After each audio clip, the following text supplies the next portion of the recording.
banyak asumsi-asumsi yang pada akhirnya bagaimana mungkin gereja berpolitik. Gereja tidak bisa memisahkan diri dari politik dan gereja harus berpolitik. Jadi jelas arah politiknya gereja. Karena gereja lah saya menjadi anggota dewan. Di tahun politik sudah lupa semua urusan gereja yang tidak ada lah, kita politik uang apa semua mirip-mirip jadinya gereja ini. Semua urusan itu ya urusan politik.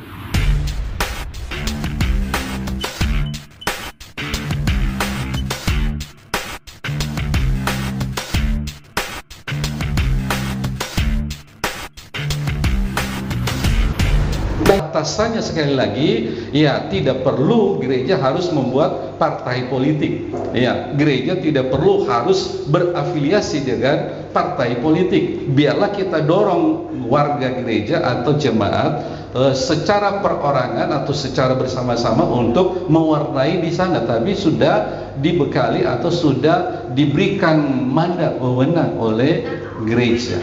Baik, mungkin sebelum kita lanjutkan ke sesi pertanyaan selanjutnya, mungkin saya langsung ke Ketum boleh? Siap. Kita sadar ya, menuju Indonesia Emas sebenarnya sejatinya pemuda adalah motornya sebenarnya. Iya.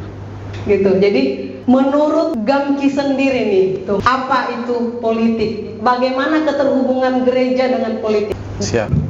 Ya, terima kasih. Selamat siang untuk kita semua. Shalom. Assalamualaikum warahmatullahi wabarakatuh. Yang kami hormati Pendeta Areva, Sekretaris PGI Wilayah, kemudian juga ada senior-senior kami di sini, ada guru mentor politik kita Bang Anwar Sihaan. Kemudian ternyata saya baru tahu abang kita ini marga Siboya ya. Kebetulan aku menikah dengan Boru Siboya ya. Jadi harus hormat kita kan, kan? Baru tahu kita tadi. Hormat kita. Kemudian ada Bang Donald juga, dan tentunya kepada Gamki Batam yang sudah mengundang. Tadinya saya kira ini podcast di ini Studio. Di tempat studionya punya ketua kita ini, punya studio, punya media kan. Saya pikir di situ kita pakai gaya-gaya milenial kan. Nah ternyata forum, tapi nggak apa-apa biar kelihatan tetap muda. Ya, terima kasih kepada ini, kepada ketua sudah ada pemaparan dari pendeta. Izin Bang, nanti abang kesimpulan dan pesan-pesan utama kan. Ya, sebelum tadi dibahas soal peran pemuda, ada satu kutipan yang sangat menarik yang selalu saya ingat sejak saya membaca buku ini, buku Isu-isu Global yang dituliskan oleh John Stott. John Stott ini teman-teman bisa cari, itu seorang pendeta, pengkhotbah dan penulis Kristen berpengaruh di dunia. Ada satu kalimat yang menarik, jika rumah gelap saat gelap gulita, tidak ada gunanya kita salahkan rumah, karena memang kalau matahari terbenam ya memang gelap. Kalau Indonesia lagi gelap, lagi malam ya memang gelap. Kan kemarin lagi ramai itu Indonesia gelap. Ya kalau malam memang gelap. Tapi itu pertanyaan, di mana lampunya, di mana lilinnya yang harusnya menerangi gelapnya itu. Begitu juga kalau ikan busuk. Ya kalau ikan busuk nggak dikasih garam, nggak dikasih dimasak, dibiarkan aja begitu ya busuk. Jangan kita salahkan ikannya. Yang ditanya itu di mana garamnya, yang harusnya supaya ikannya ini nggak busuk. Nah itu yang pertanyaan menarik sebenarnya ketika saya baca itu. Ketika ada kita lihat kemiskinan, ketika ada kita lihat masih ketidakadilan dan lain, jangan salahkan ketidakadilannya. Pertanyaannya di mana gereja saat itu, di mana pemuda Kristen menjawab persoalan-persoalan tadi. Nah menurut saya ini yang harus jadi pertanyaan kita ketika bicara peran pemuda Kristen dalam kondisi sosial, politik, ekonomi. Ada pasti persoalan, pertanyaannya jangan salahkan persoalan itu, tapi tanyakan di mana peran kita untuk menjawab persoalan itu. Nah saya mengutip, izin Pak Pendeta, karena Gamki, kalau nggak kutip ayat nanti dikira bukan Gamki kan? Nah jadi tadi Pak Pendeta sudah kutip beberapa ayat, nah kita pun harus kutip. Nah jadi ada satu bagian yang menarik tadi sempat disampaikan oleh Pak Pendeta juga dari Yeremia 22 ayat 7 kalau nggak salah, itu apa? Usahakanlah kesejahteraan kota di mana kamu aku buang. Nah yang menarik itu kata aku buang. Nah, aku buang artinya apa? Alkitab saja mengajarkan untuk tempat yang kita itu sebagai warga kelas 3, artinya dibuang kan, kita di situ mungkin jadi budak, jadi orang yang pastinya di bawah warga negara utamanya. Kita harus mengusahakan kesejahteraan kotanya. Kita harus berusaha dan berdoa untuk kota tersebut. Apalagi di mana kita lahir, di mana kota kita domisili, kita tinggal, yang kita akui bahwa kita ikut berjuang untuk kemerdekaannya yaitu Indonesia. Harusnya lebih lagi lah kita memang mengusahakan dan mendoakan kesejahteraan kota itu. Nah, ini yang tentunya menjadi semangat kita bersama, sehingga kemudian ada peran-peran yang bisa dilakukan oleh gereja, dalam hal ini gereja secara institusi maupun para, kan kita sering dibilang gereja itu bukan hanya gedungnya tapi juga orangnya. Artinya kita yang memang menjadi warga gereja tadi. Nah, kemudian juga saudara-saudari, abang kakak semua, ini juga saya pernah membaca satu bagian yang menurut saya juga tentu menjadi tamparan bagi kita. Khususnya sering terjadi ada dikotomi, seakan-akan yang baik itu adalah ketika kita beribadah memuji Tuhan, sementara urusan-urusan masyarakat sosial itu menjadi urusan yang tidak prioritas. Nah, ini izin juga lagi kita kutip ayat lanjut. Itu dari Yesaya, teman-teman, saya akan bacakan, dan ini menurut saya bagi Gamki ini harus menjadi dibahas lagi lebih mendalam di kitab Yesaya 1 ayat 14. Perayaan-perayaan bulan barumu dan pertemuan-pertemuanmu yang tetap aku benci melihatnya. Semuanya itu menjadi beban bagiku. Aku telah payah menanggungnya. Apabila kamu menadakan tanganmu untuk berdoa, aku akan memalingkan mukaku. Bahkan sekalipun kamu berkali-kali berdoa, aku tidak akan mendengarnya, sebab tanganmu penuh dengan darah. Basuhlah, bersihkan dirimu, jauhkanlah perbuatan-perbuatanmu yang jahat dari depan mataku. Berhentilah berbuat jahat. Nah, ini garis bawah ini ayat 17. Belajarlah berbuat baik, usahakanlah keadilan, kendalikanlah orang kejam, belalah hak anak-anak yatim, perjuangkanlah perkara janda-janda. Jadi kalau kita lihat di bagian pertama, itu kan hal yang biasa kita rutin lakukan.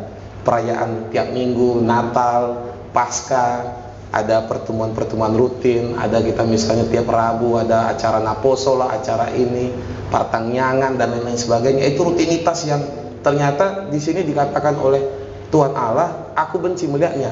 Itu dianggap sesuatu yang hanya sekedar rutinitas belaka. Tapi bagaimana ketika kita melihat ada ketidakadilan, ada kemudian orang-orang kejam yang masih sesukanya gitu di luar sana dan seterusnya. Nah, ini yang menurut saya harusnya menjadi nilai etika politik Kristen. Kalau melihat dari sini adalah etika politik yang tentunya tidak netral-netral saja. Gereja tidak bisa dikatakan netral-netral saja. Gereja harus berpihak. Orang-orang yang masih hak-haknya itu, mungkin dia masyarakat adat, mungkin kelompok-kelompok yang disabilitas, yang masih belum dipenuhi oleh negara, oleh pemerintah. Disitulah harusnya gereja hadir. Dan bukan hanya gereja dalam bentuk institusi, tapi justru tadi pemuda-pemudanya atau orang-orangnya yang ikut mengadvokasi, melakukan hal-hal yang bisa bermakna. Dan ini juga kalau kita kutip satu lagi ayat yang menurut saya tidak kalah penting adalah kita bisa buka bersama, ini ayat terakhir yang bisa saya bagikan teman-teman, Lukas 4. Artinya apa yang tadi dibacakan di Yesaya itu dipertegas lagi di Lukas 4 ini, dan dia katakan, Roh Tuhan ada padaku, ayat 18. Oleh sebab ia telah mengurapi aku untuk menyampaikan kabar baik kepada orang-orang miskin, dan ia telah mengutus aku untuk memberitakan pembebasan kepada orang-orang tawanan, penglihatan bagi orang-orang buta, untuk membebaskan orang-orang yang tertindas, untuk memberitakan tahun rahmat Tuhan telah datang. Jadi jelas apa arah politiknya gereja atau orang Kristen, yaitu tadi membela orang-orang yang tertindas, orang-orang buta, artinya orang-orang yang sakit, orang-orang yang termarginalkan. Dan itu yang menurut saya dalam konteks Indonesia sudah dilakukan juga oleh para founding father kita. Founding father kita ada Soekarno, Bung Karno, Bung Hatta, itu juga ada orang-orang Kristen. Ada Johannes Lemena, kita tahu beliau pendiri GMKI, kemudian juga pernah menteri. Ada TB Simatupang, ada Samratulangi, ada begitu banyak tokoh-tokoh yang mungkin kadang kita mengenalnya hanya nama di jalan. Ternyata kalau kita cari tahu itu adalah orang-orang yang secara Kristennya baik, kuat, tapi juga ternyata perannya bagi masyarakat. Nah, Om Johannes Lemena, ada dua kutipan yang saya perlu kutip teman-teman, yang juga perlu menjadi wawasan untuk kita. Dia pernah katakan, dalam hal kecintaan kesetiaan, ketaatan kepada dan pengorbanan bagi tanah air, bangsa dan negara. Orang Kristen tidak dan tidak boleh kurang daripada orang lain. Bahkan ia harus menjadi teladan bagi orang lain sebagai pecinta tanah air, warga negara yang bertanggung jawab dan nasionalis yang sejati. Itu yang perlu digarisbawahi. Artinya spirit para pejuang kita itu ya seperti itu. Dan tentunya kita sebagai pemuda gereja, pemuda Kristen harusnya punya semangat yang sama. Dan ada satu dia bilang, orang Kristen itu ketika ada hal yang tidak baik dari negara, silakan dikritik, tapi dalam bentuk hukum yang sudah ada begitu. Artinya lewat legislatif kah, atau lewat Mahkamah Agung, konstitusi atau lainnya. Tapi kalau negara kita baik, ayo kita dukung bersama. Dan itu kan sama seperti yang disampaikan oleh dikutip tadi, apa yang diberikan bagi kaisar, berikanlah bagi kaisar, dan apa yang perlu diberikan bagi gereja, ya kita berikan bagi gereja. Nah, menurut saya dalam politik sekarang ini yang tentunya harus kita bangun bersama. Bagaimana kemudian kita bisa berkontribusi bagi negara kita, bagi bangsa kita. Nah, GAMKI saat ini Pak Pendeta, Bang Manggil, kita sudah membentuk W.J. Rumambi Institute, W.J. Rumambi Center for Politik, Public Policy and Ecumenical. Nah, W.J. Rumambi kalau kita cari di Google, itu adalah salah satu pendiri Parkindo, Partai Kristen Indonesia, pernah menjadi menteri di zamannya Bung Karno. Dia menteri 2 kali, satu urusan hubungan antar lembaga, yang kedua menteri penerangan kalau tidak salah, dan dia juga pendiri cikal bakal GAMKI. Jadi salah satu founding fathernya GAMKI, pendiri MPKO. Dan yang menarik, profesinya awalnya adalah seorang pendeta. Dia pendeta kalau tidak salah di GPIB atau GEMIM, antara itu, intinya di grupnya gereja sinode GPIB. Jadi seorang pendeta, artinya seorang teolog, gerejawan, ternyata terjun politik, masuk di Parkindo, bahkan menjadi menteri. Nah, kita sengaja membuat namanya beliau. Kita kan sering sebut Lemena, mungkin udah banyak yang tahu TB Simatupang.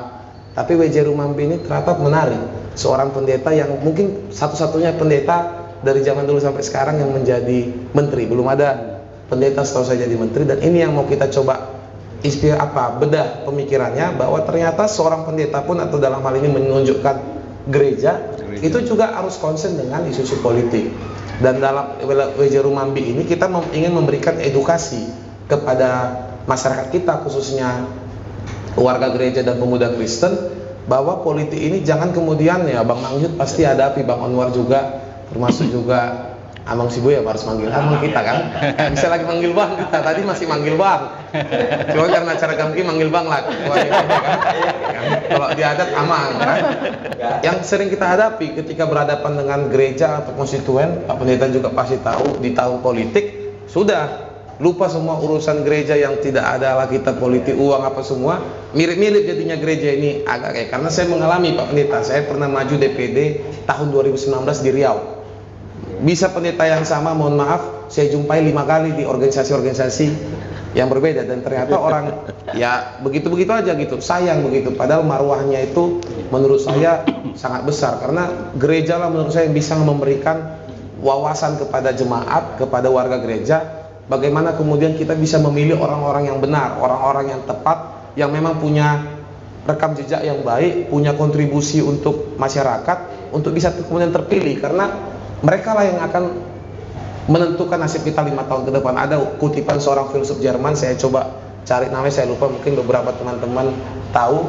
Semua urusan itu ya urusan politik, mulai dari kita bangun pagi, urusan kita mau ke toilet di mana, mau naik apa, berangkat sekolah, urusan kesehatan, urusan makanan, sampai kita tidur, bahkan orang meninggal pun untuk bisa menguburkannya, itu juga politik. Kebijakan ya Bang Manggil. Mungkin banyak teman-teman sering urusan meninggal aja masih susah, dia harus ngeluarin akte kematian dan lain-lain. Itu ternyata susah juga teman-teman, dan itu semua ujung-ujungnya soal politik.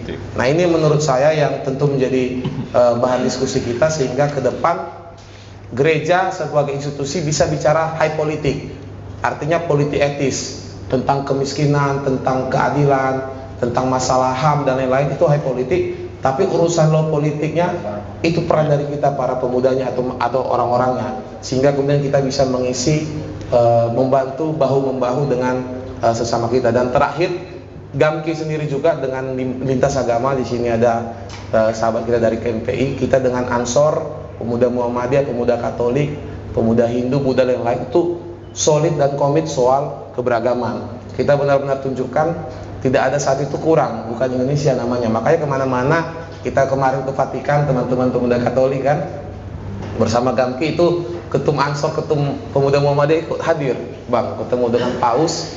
Gantian juga kita diajak waktu itu acara juga ke Jogja, kita juga bareng, kemana kita bareng, karena kita ingin menunjukkan bahwa pemuda Indonesia itu komitmen. Bicara soal politik ini adalah kepentingan kita bersama. Soal ibadah silakan, itu menjadi kewajiban dan hak kita masing-masing sebagai warga negara. Itu yang bisa untuk sekarang kami sampaikan. Terima kasih, saya kembali kepada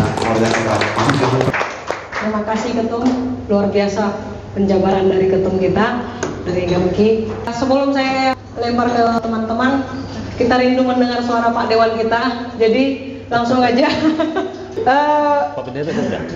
Jadi begini Pak Dewan.